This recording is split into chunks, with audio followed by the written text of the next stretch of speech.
Hi everyone, मेरा नाम चंदन है और मैं आपका स्वागत करता हूं टिलिटेरियन आईएएस के इस प्लेटफॉर्म पे।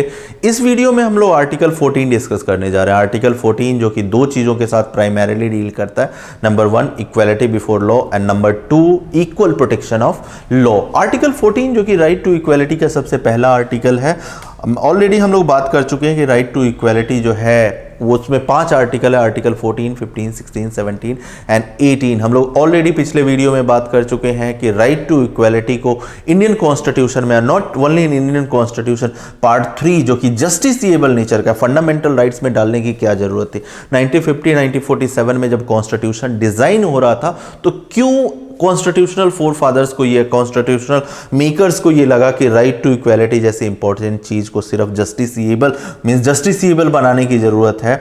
क्या सोशल ऐसी कंडीशनिंग थी कि ये सब चीजें, सो ये चीजें हम लोग ऑलरेडी पिछले वीडियो में बात कर चुके हैं। अगर वो वीडियो आप लोगों ने नहीं देखी तो आप लोग देख सकते हैं। Article 12, article 13 and introductory fundamental rights का वीडियो हम लोग ऑलरेडी रिलीज कर चुके हैं। रादर प्रीवियस चैप्टर जितने भी है इंडियन पॉलिटी के ऑलरेडी हम लोग डिस्कस कर चुके हैं, सो वो वीडियोज भी आप लोग रेफर कर सकते हो। Now coming back to this article 14, जैसा कि मैं पहले ही बता चुका हूं, आर्टिकल 14 दो चीजों के साथ डील करता है, equality before law and equal protection of law.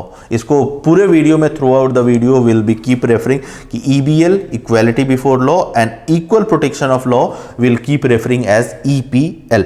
इससे पहले कि हम लोग वीडियो में आगे बढ़ें और आर्टिकल 14 स्टार्ट करें डिस्कशन करना, 3 आर्टिकल्स के बारे में मैं थोड़ा सा आपको बताना चाहता हूं। इन 3 article, that is article 14, 15 and 16, ये तीनों आर्टिकल आप लोग जब भी पढ़ें एक साथ पढ़ें और एक कॉमन थ्रेड ढूंढने की कोशिश करें। कौन सा कॉमन थ्रेड जो मैं बात कर रहा हूं, देखिए इन तीनों के बीच में एक ट्रायंगुलर रिलेशनशिप है। ट्रायंगुलर रिलेशनशिप या सिलिंड्रिकल रिलेशनशिप मैं कहूं तो सिलिंड्रिकल रिलेशनशिप ज्यादा बेटर रहेगा। अब सिलिंड्रिकल रिलेशनशिप मैं इन 3 आर्टिकल्स के बीच में क्यों कह रहा हूं, रीजन बीइंग कि आर्टिकल 14 जब हम लोग डिस्कस करेंगे और 15 और 16 आने वाले वीडियो में डिस्कस, आर्टिकल 14 में देखोगे आप जो इक्वालिटी की बात, ऑल्दो और ये सारे 5 आर्टिकल राइट टू इक्वालिटी वाले इक्वालिटी की बात करता है, बट आर्टिकल 14 जो है जनरल इक्वालिटी की बात करता है।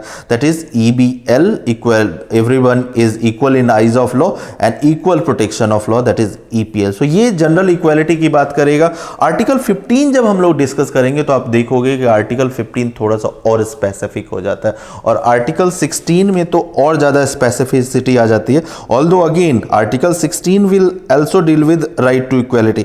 राइट टू इक्वालिटी का जो गोल है कि सोसाइटल गोल है उसी को फुलफिल करेगा, बट ये पब्लिक एम्प्लॉयमेंट में इक्वालिटी की बात करता है। ठीक है, तो ये काफी नैरो कॉन्सेप्ट है। ठीक है, although again the goal of all the articles 14, 15, 16, 17, 18 is to achieve equality in the Indian society। ठीक है, लेकिन इन सब के गोल्स थोड़े थोड़े अलग है। इसका गोल वाइडेस्ट है, इसका गोल थोड़ा सा कम वाइड है और इसने अपने सेम गोल को अचीव करने के लिए अपने आप को थोड़ा सा नैरो किया। सो टारगेट ऑडियंस जो है या फिर जिस वे से इक्वालिटी अचीव करना है ये, सो इसलिए मैं आपको सजेस्ट कर रहा था कि जब भी आप पढ़ें आर्टिकल 14, 15, 16 में ये कॉमन थ्रेड ढूंढने की कोशिश करें। सो इसके बाद हम लोग आर्टिकल 14 में एंटर करते हैं और स्टार्ट करते हैं डिस्कशन अपना आर्टिकल 14 में। So article 14 we already have talked कि आर्टिकल 14 दो चीज़ों के साथ डील करता है, equality before law and equal protection.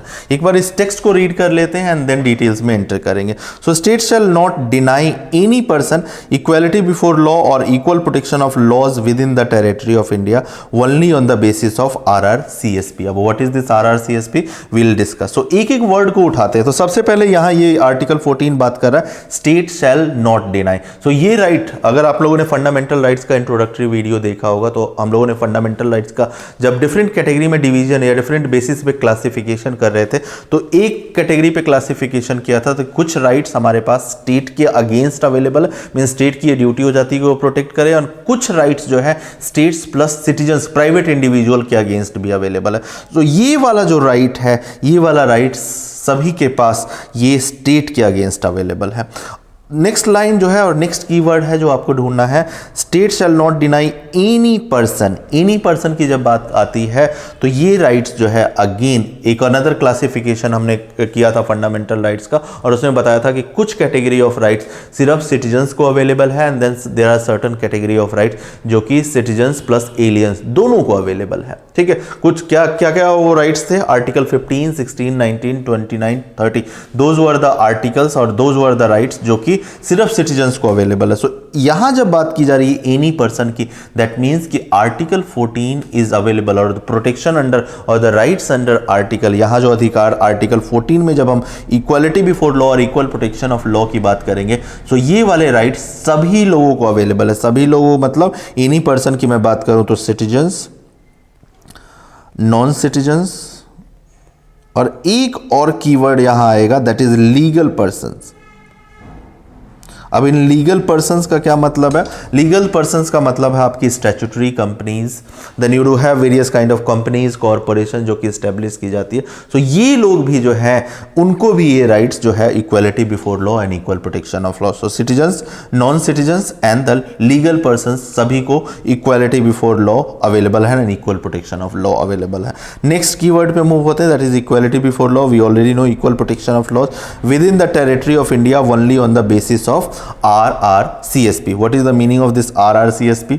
So this first R stands for religion, then race, हालांकि रेस का कॉन्सेप्ट इंडिया में नहीं है, आर्यंस वगैरह के टाइम में एंशिएंट इंडिया में था, अभी तो रेस का कॉन्सेप्ट नहीं है। रेस का कॉन्सेप्ट आप लोग यूएस या फिर साउथ अफ्रीका में जहां व्हाइट और ब्लैक के बीच में कंटिन्यूअस अपार्थाइड का स्ट्रगल होता रहता है वहां रेस का कॉन्सेप्ट सुनोगे, बट इंडिया में अभी एंशिएंट इंडिया में आप जा सकते हो, बट यहाँ नहीं है। सी से cast, then S stands for sex, male female, and then P stands for place of birth. ठीक है, सो इन बेसिस पे RRCSP that is religion, race, caste and sex and place of birth के basis पे किसी के साथ मतलब any person के साथ किसी तरह का भी कोई इनजस्टिस नहीं किया जाएगा, किसी तरह का कोई भेदभाव, कोई डिस्क्रिमिनेशन नहीं किया जाएगा। अभी डिटेल्स में जाते हैं, let me just erase all this stuff and then we will be discussing. अच्छा, एक टेबल हम लोग क्रिएट कर सकते हैं, जैसा कि मैंने बताया कि ये राइट्स जो है ये दोनों को अवेलेबल है, तीनों को, citizens, aliens, companies, corporation, any kind of statutory company, and then एक टेबल हम लोग क्रिएट कर लेते हैं। हर आर्टिकल में ये टेबल हम लोग अपडेट करते रहेंगे। आर्टिकल 14 की बात कर रहे हैं, it is available to all and available against state. ठीक है, जब आर्टिकल 15 की बात करेंगे तो आप देखोगे कि it is not available to all, it will be available to citizens and then it will be available against, not only against state but state plus citizen. तो जैसे जैसे आर्टिकल्स में हम लोग प्रोसीड करते रहेंगे इस पर्टिकुलर टेबल को हम लोग अपडेट करते रहेंगे। हालांकि लिस्ट, फाइनल लिस्ट आप लोगों को ऑलरेडी पकड़ा दी गई है इंट्रोडक्टरी वीडियो में कि कौन कौन से फंडामेंटल राइट्स जो है वो सभी को अवेलेबल है, कौन से फंडामेंटल राइट्स सिर्फ सिटीजन्स को अवेलेबल है, बट इस टेबल को हम लोग कंटिन्यूअस अपडेट करते रहेंगे। सो इस वीडियो में हम लोग प्राइमरीली इन दो चीजों के बारे में बात करने जा रहे हैं, that is equality before law and equal protection of law. Now इससे पहले कि हम लोग इक्वालिटी बिफोर लॉ को डिस्कस करें, सबसे पहले समझने की कोशिश करते हैं एक केस स्टडी से जो कि सुप्रीम कोर्ट में फाइनली गया था कि इक्वालिटी बिफोर लॉ की इंडिया में क्या जरूरत थी। एक रेगुलेशन था that is regulation 46 of Indian airlines. अब ये रेगुलेशन क्या कहता था? ये रेगुलेशन एक्चुअली डिक्टेट करता था कि जैसे ही air hostesses, female air hostesses जिनकी एज, जैसे ही वो एज 35 ईयर्स का अटेन कर लेती हैं या फिर with in the joining the Indian airline अगर विद इन 4 ईयर्स अगर वो मैरिज करती हैं या फिर फर्स्ट प्रेगनेंसी जैसे ही उनकी होती है, मतलब 3 कंडीशन, आइदर 35 ईयर्स की एज अटेंड कर ले या फिर दूसरा जैसे ही अगर वो 4 साल में विद इन 4 साल मैरिज करती हैं सर्विस ज्वाइन करने के बाद, या तीसरा फर्स्ट प्रेगनेंसी, तो उनको अपनी सर्विसेज से रिजाइन करना पड़ेगा, उनकी सर्विसेज जो है इंडियन एयरलाइंस नहीं लेगा। नाउ आप समझने की कोशिश करो ये जो रूल्स हैं ये मेल्स के लिए क्यों नहीं है, ये सिर्फ फीमेल्स के लिए क्यों है? 35 ईयर्स डजंट इट साउंड, और फर्स्ट प्रेगनेंसी और marriage doesn't it sound arbitrary, doesn't it sound discriminatory? ये तो भेदभाव है ना कंप्लीटली। तो ये केस फाइनली सुप्रीम कोर्ट में जाता है और इस केस का नाम air India versus Nargis Mirza case है, एंड फाइनली सुप्रीम कोर्ट ये कमेंट्स के साथ इस रेगुलेशन को नलीफाई करती है, इस रेगुलेशन को अनकॉन्स्टिट्यूशनल बताती है। Regulation is arbitrary, unreasonable and discriminatory, and regulation को डिस्कार्ड कर दिया जाता है, and that is the reason primary. और इस तरह के कई सारा, मैंने एक ही एग्जाम्पल लिया, एक ही केस स्टडी, क्योंकि मैं इस वीडियो को लंबा नहीं करना चाहता, but there are many examples in Indian society जहां इक्वालिटी बिफोर लॉ की बात है। तो and that's why right article 14 में आपकी इक्वालिटी बिफोर लॉ की बात की गई है। और इक्वालिटी बिफोर लॉ एक्चुअली क्या बात करता है कि डज नॉट मैटर कि आपका सोशल स्टेटस क्या है, आप सोसाइटी में किस hierarchy, on the grounds of caste, on the grounds of religion, race, किसी भी ग्राउंड्स पे, डज नॉट मैटर कि आप ऊपर हो या नीचे हो, हम लोग सेम ट्रीटमेंट हो, समानता का अधिकार, इक्वालिटी, सेम लॉ से आपको सब्जेक्ट किया जाएगा। ठीक है, डज नॉट मैटर कि you are a common man jumping the quarantine, आपको भी सजा होगी। और डज नॉट मैटर आप लालू यादव जैसे बहुत माइटी जो कि सीएम रह चुके हैं एक स्टेट के, ठीक है, जिनकी अच्छा एक पॉलिटिकल पार्टी है, अच्छा क्लाउट है, does not matter how powerful you are, अगर आपने कोई क्राइम किया है तो सेम सेट ऑफ लॉ जो कि एक कॉमन मैन को सब्जेक्ट होना है, सेम सेट ऑफ लॉ से आपको भी सब्जेक्ट किया जाएगा। सो that is called equality before law. चलिए अब इन एग्जाम्पल्स के बाद हम लोग इक्वालिटी बिफोर लॉ के अकेडमिक एस्पेक्ट में एंटर करते हैं। तो अकेडमिक एस्पेक्ट जो कि एग्जाम में आपको लिखना पड़ सकता है, what is this equality before law? So it is absence of special privileges by reason of caste, creed, religion, race, वो सारी RRCSP की बात आप यहाँ कर सकते हो। Equal subjection of person to the law of land, Lalu वाला एग्जाम्पल, लालू यादव जी वाला example, and the common man of का एग्जाम्पल कि डज नॉट मैटर मर्डर कौन करता है, मर्डर मेरे या आपके जैसा एक कॉमन मैन करता है या किसी रिच फैमिली से बंदा या फिर किसी पर्टिकुलर कास्ट से जो कि सोशल हायरार्की में ऊपर प्लेस्ड है, डज नॉट मैटर। अगर मर्डर दोनों बंदे ने किया है तो दोनों को सेम लॉ से सब्जेक्ट किया जाएगा। No one is going to be above law. अब इक्वालिटी बिफोर लॉ जो कि हम लोग बात करते हैं आर्टिकल 14(1), ठीक है, वो कहां से लिया गया है? तो आप देखोगे रूल ऑफ लॉ का कॉन्सेप्ट A.V. डाइसी एक पॉलिटिकल थिंकर्स रहे हैं इंग्लैंड के, तो उन्होंने ये रूल ऑफ लॉ दिया था। और रूल ऑफ लॉ के 3 कंपोनेंट्स थे, that is absence of arbitrariness, then equality before law and primacy of individual rights. तो इस रूल ऑफ लॉ का एक concept that is equality before law वो आर्टिकल 14 का पार्ट बन जाता है। सो अगर पॉलिटिकल थिंकर A.V. डाइसी जो थे इंग्लैंड के थे, so you can easily consider कि इक्वालिटी बिफोर लॉ जो हमने कॉन्सेप्ट बोरो किया है वो भी इंग्लैंड से किया है। So it is a negative concept. अब क्यों इसको नेगेटिव कॉन्सेप्ट बोला जाता है equality before law? Equality before law को नेगेटिव कॉन्सेप्ट इसलिए बोला जाता है because it is imposing the duty on the state that hey state you have to design the law, you have to act in a certain way, जो कि discriminate नहीं करता है किसी भी पर्सन के साथ on the basis of religion, race, caste, sex and place of birth. ठीक है, क्योंकि ड्यूटी इंपोज कर रहा है and that's why equality before law एक नेगेटिव कॉन्सेप्ट है। ठीक है, बट इस इक्वालिटी बिफोर लॉ जो कि बात करता है कि सभी को इक्वल ट्रीटमेंट मिलना चाहिए इररिस्पेक्टिव ऑफ कि किस जगह पे, irrespective of religion, race, caste, sex, place of birth और क्रीड। ठीक है, लेकिन इसमें कुछ ना कुछ कंसेशंस दी गई हैं कुछ कैटेगरी ऑफ पीपल को या कुछ कॉन्स्टिट्यूशनल पोस्ट को। वो पोस्ट कौन से हैं? So you have post of और position of president and governor. इनको क्या क्या कंसेशन दी गई है? इनको कंसेशन दी गई है कि during their tenure they can not be arrested, और कोई भी कोर्ट इनके अगेंस्ट जेल टर्म अनाउंस नहीं। ये नहीं कि कोई गवर्नर है या कोई प्रेसिडेंट है जो कि अभी भी ऑफिस होल्ड कर रहा है और किसी केस में आप कह दो इसको 4 साल की सजा, hey governor you go into that jail and start serving your conviction. So that kind of announcement or that kind of judgment can not be delivered by any court of India. Other concessions क्या क्या और concession इन president और governor को क्या क्या दी गई है? तो देखो 2 टाइप के केसेस होते हैं, one case is of civil and another case is of criminal nature.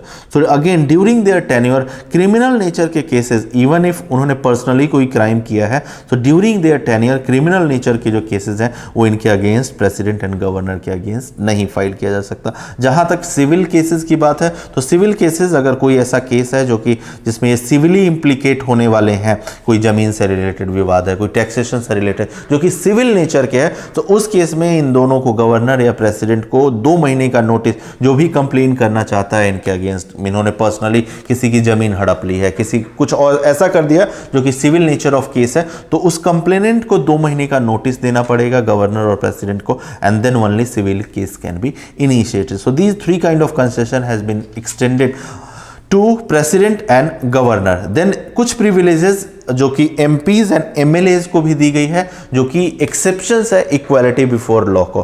तो इनको किन तरह की कंसेशन, एमपीज एंड एमएलएज को किन तरह की कंसेशन दी गई है?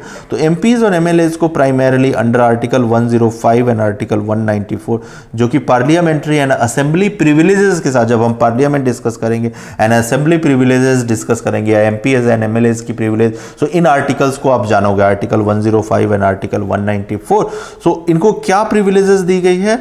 Among other privileges they have been extended, कि ये असेंबली में क्या बोलते हैं। असेंबली में अगर सपोज कुछ ऐसा ये स्पीच देते हैं जिससे कि भाई कॉमन मैन, अगर कॉमन मैन कोई बाहर स्पीच दे रहा हो या फिर ये खुद बाहर स्पीच दे रहे हैं और किसी की इमेज को मलाइन करते हैं, तो इनके ऊपर डिफेमेशन का केस, डिफेमेशन का सूट आप या कोई भी बंदा फाइल कर सकता है। बट असेंबली में अगर ये कुछ ऐसा करते हैं तो इनको फ्रीडम ऑफ स्पीच दी गई है, ठीक है। और असेंबली में अगर इमेज मलाइनमेंट किसी करते हैं तो वो बंदा इनको डिफेमेशन के सूट के अंदर ड्रैग नहीं कर सकता। सो ये एमपीज एंड एमएलएज को, बिसाइड्स दैट असेंबली में ये वोटिंग का मैनर क्या है, किस तरह से वोट करते हैं, उनके ऊपर भी केस नहीं किया जा सकता। देन फॉरेन डिप्लोमेट्स जो हैं, एम्बेसडर्स जो हैं, उनको भी कंसेशन दिया गया है, उनको भी क्रिमिनली आप चार्ज नहीं कर सकते, ठीक है। देन आर्टिकल 31C, ये भी एक एक्सेप्शन है आर्टिकल 14 का, right to equality, equality before law का।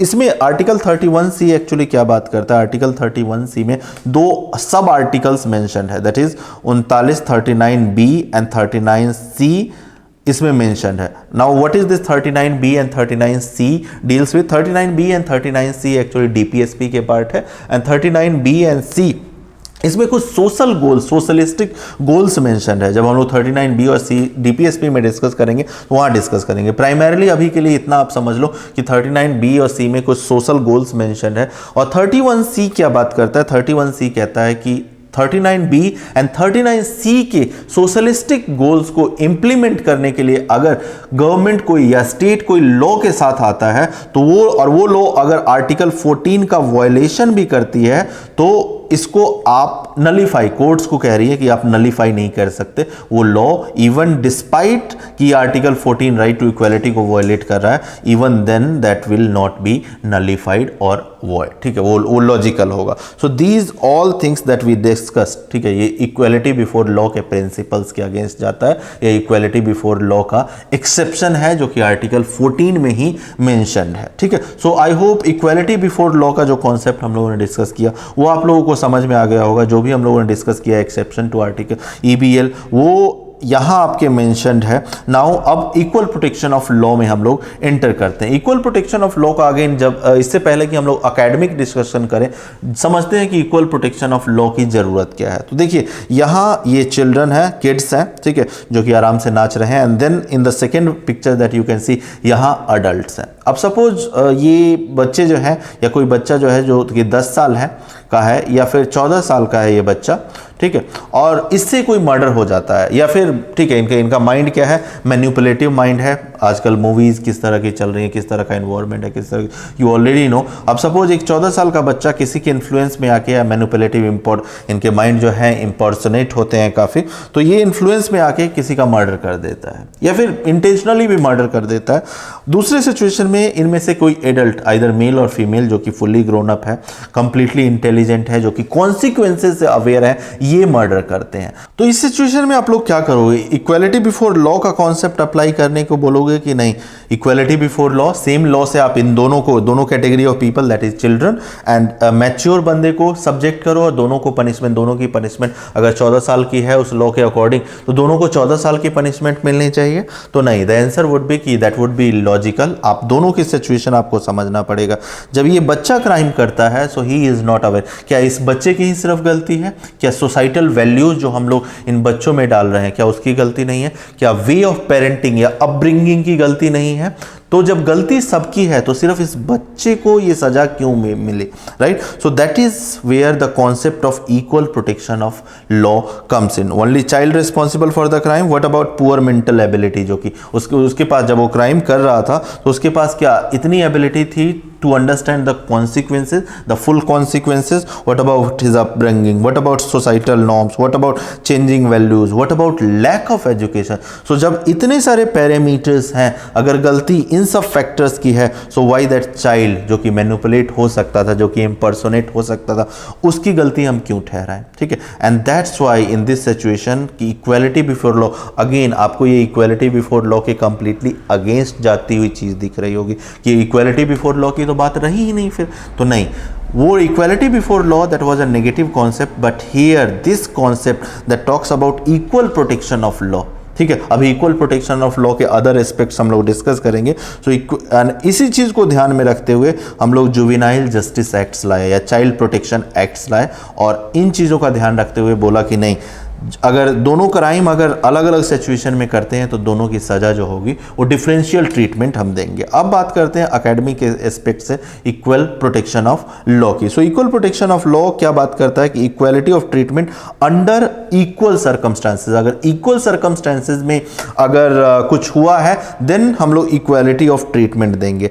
Similar subjection of law to those similarly situated. तो ये जो बच्चा है और मैच्योर इंडिविजुअल है, these are not similarly situated, and if they are not similarly situated, in that case similar application of similar law cannot be done. That is what this equal protection of law talks about. ठीक है, if unequals are treated equally, अगर unequals जो है उनको अगर आप equally treat करते हो, that will be violation of article 14. वो इक्वालिटी बिफोर लॉ नहीं रह जाएगा. ठीक है, अगर बच्चे को और ये मैच्योर इंडिविजुअल को आप इक्वली ट्रीट कर रहे हो, that will be violation, rather violation of article 14.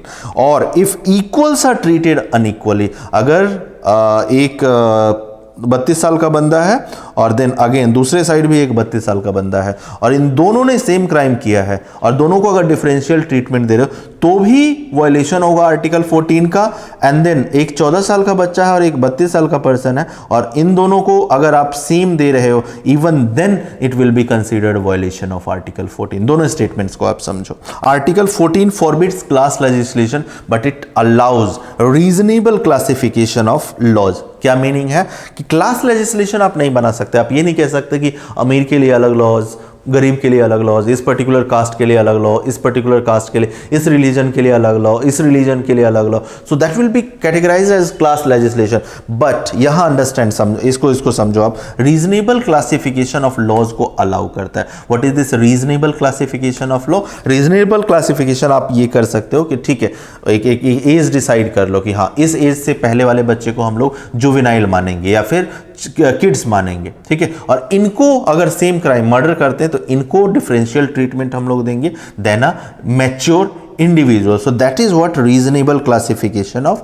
laws. ठीक है, so it is a positive concept and it has been borrowed from USA. ये सारे पॉइंट्स आप लोग याद रखना, मेंस में भी काम आ सकता है. एग्जाम्पल्स आप लोग याद रखना. एक और अगर इक्वल प्रोटेक्शन ऑफ लॉ का एक और एग्जाम्पल दो तो अगर निर्भया का कांड आप लोगों को याद है तो इसमें एक जुवेनाइल इन्वॉल्व था और जुवेनाइल कितना था, वो 18 ईयर्स से बिलो था. आप लोगों को पता होगा ऑलरेडी 2 साल पहले रादर 1 साल पहले फांसी हुई है 4 बंदों को, 4 कॉन्विक्ट्स को. बट ये जो जुवेनाइल था इसमें involve, there were actually 5 accused और 5 कॉन्विक्ट्स. इस जुवेनाइल को because of his age today he उसको फांसी नहीं दी गई थी. ही इज वॉकिंग फ्री और he is leading a normal life. ठीक है, बिकॉज उसको उस कंसेशन एज के अकाउंट पे दिया गया बिकॉज ऑफ द एक्ट्स और because of the reasonable classification of law की जो हम बात कर रहे हैं, it was on account of that. ठीक है, इट डज नॉट मैटर कि कितना हीनियस क्राइम किया गया था. इन कंसिडरेशन को देखते हुए, इक्वल प्रोटेक्शन ऑफ लॉ के कॉन्सेप्ट को, पॉजिटिव कॉन्सेप्ट को देखते हुए हम लोगों ने इसे अलाउ किया या फिर लॉज ने अलाउ किया कि इसको डिफरेंशियल ट्रीटमेंट मिले then the 4 others. So that is what equal protection of law is. So I hope equal protection of law भी आप लोग समझ चुके होंगे. अभी एक intelligible differentia with rational nexus है, इस चीज़ को हम लोग डिस्कस नहीं करेंगे. वीडियोस ऑलरेडी लंबी होती जा रही हैं. इस चीज़ को अगर आप लोग रिक्वेस्ट करोगे तो एग्जाम्पल के साथ मैं डिस्कस कर सकता हूं. हालांकि आर्टिकल 14 का जो पहला वीडियो है जो दूसरे प्लेलिस्ट में जाके इस चीज़ को भी मैंने एक्सप्लेन किया हुआ है. ठीक है, तो इस चीज़ को आप देख सकते हो. जैसा कि मैं पहले ही बता चुका हूँ कि आर्टिकल 14, 15, 16 जब भी आप पढ़ते हो इन तीनों को एक थ्रेड में पढ़ो और इसमें एक कॉमन थ्रेड जो कि मैंने बता चुका हूँ उसमें आप लोग पढ़ो. So with this we are wrapping up this article 14. Next video will be on article 15. So until we come up with the article 15, till then, bye bye.